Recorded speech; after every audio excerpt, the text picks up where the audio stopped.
time, I would like to invite forward all the children and whoever would like to come and sit on the floor with the children. Sandre, I'm going to need you for this one. Nice job trying to hide on the other side in the back.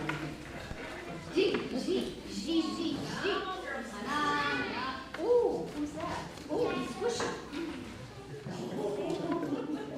Really squishy. Wow, squishy. Squishy one. Hi, Ari. How are you? Josie, so Yeah, me too. it's like I'm missing video. Girls, Josie Joes. Josie. Sophie. Sophie Dope. Come on. Come on. How can I start without you? Thank you.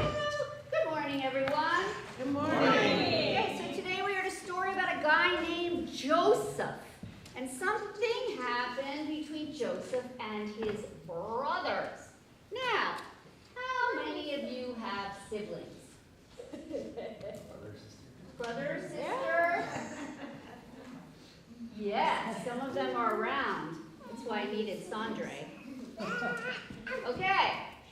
Joseph was the 11th of 12 children. How many of you guys in your family are the oldest child? How many of you are the middle child? How many of you are the baby? The baby. Joseph was the baby, and his dad liked him best. Now, what do you think is harder, being the oldest or the middle or the baby?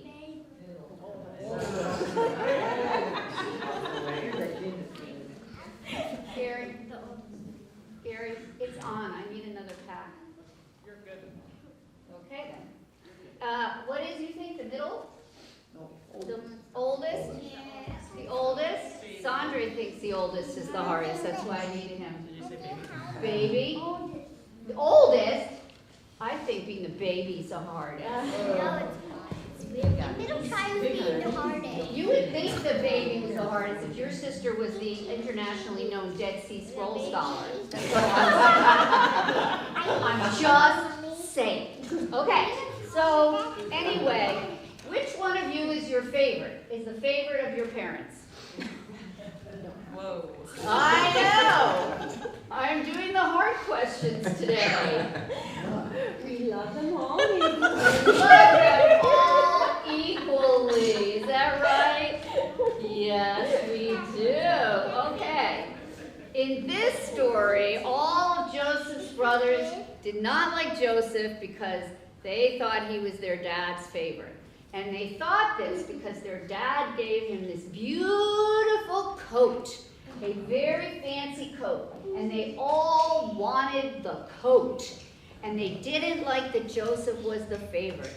So one day, when they were out without his parents, they sent Joseph away. They said, get out of town and don't come back, you little spoiled child. And off Joseph went. And then nobody knew what happened to him. And his parents were very sad because his brothers lied. They went home and they said, oh, did Joseph not come home? We don't know what happened to Joseph. I wonder where he could have gone. So all this time goes by and no Joseph. But Joseph was okay. Joseph ended up in another country. And Joseph had special dreams. And he could read other people's dreams when they happened. Isn't that cool? So one day, the person who was in charge of that country, whose name was Pharaoh had a dream, and nobody could figure it out, but it really bothered him because he thought it meant something. And finally, one of Joseph's friends says, oh, my friend Joseph knows how to tell you what your dreams mean. So they went to Pharaoh and said, ask Joseph. And so the Pharaoh told Joseph his dream, and Pharaoh said, oh, that makes sense. Pharaoh's dream meant that there was going to be a famine. Now, who knows what a famine is? Famine? Sandre, you're the oldest. You know what a famine is. All right, adults, jump in. What's a famine? You don't have enough food to eat. Nobody's got enough food to eat. That's right. There was going to be a famine, and it was going to last 7 years. But the good news was before that, they were going to have good cattle and crops and have a lot of food. So the Pharaoh started putting away food. Isn't that smart? And saving up for a rainy day. How about that plan? Not popular now in our world of credit, but that is what the Pharaoh did, right? So then what happened? Sure enough, there was a famine. And the Pharaoh was so grateful to Joseph that he put Joseph in charge of deciding who got the food.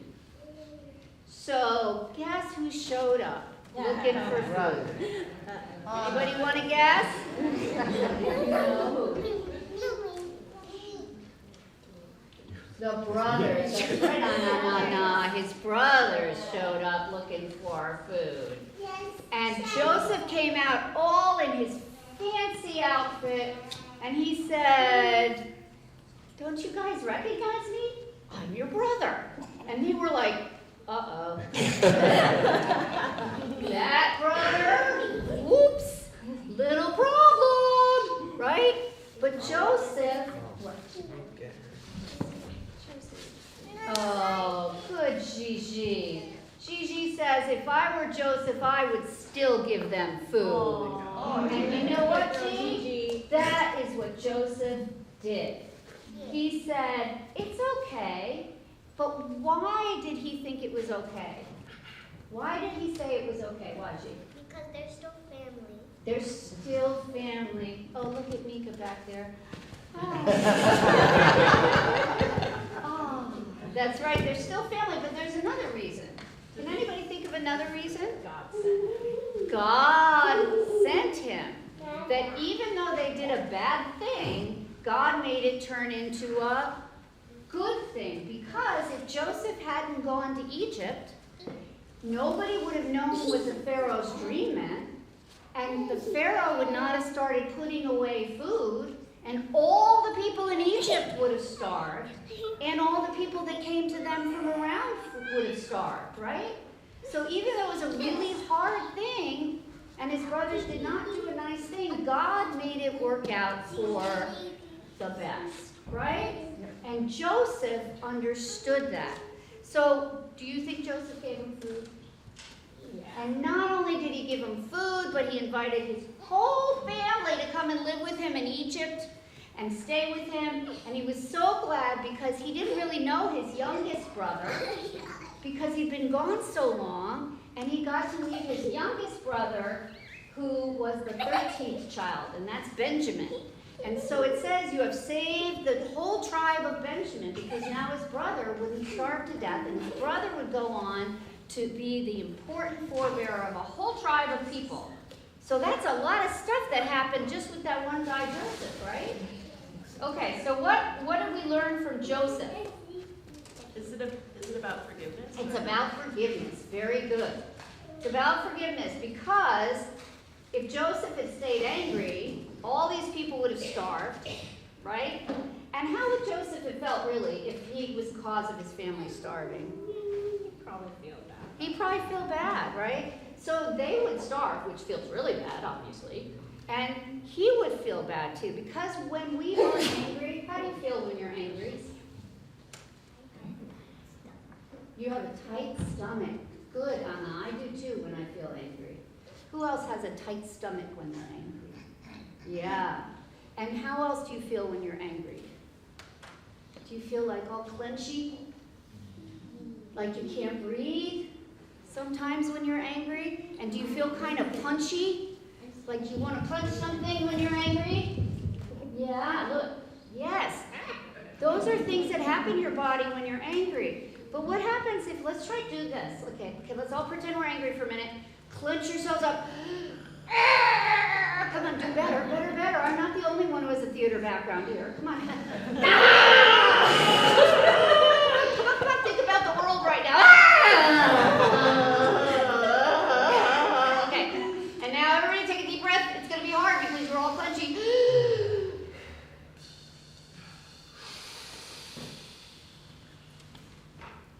Do we have to save the world, each one of us individually? No.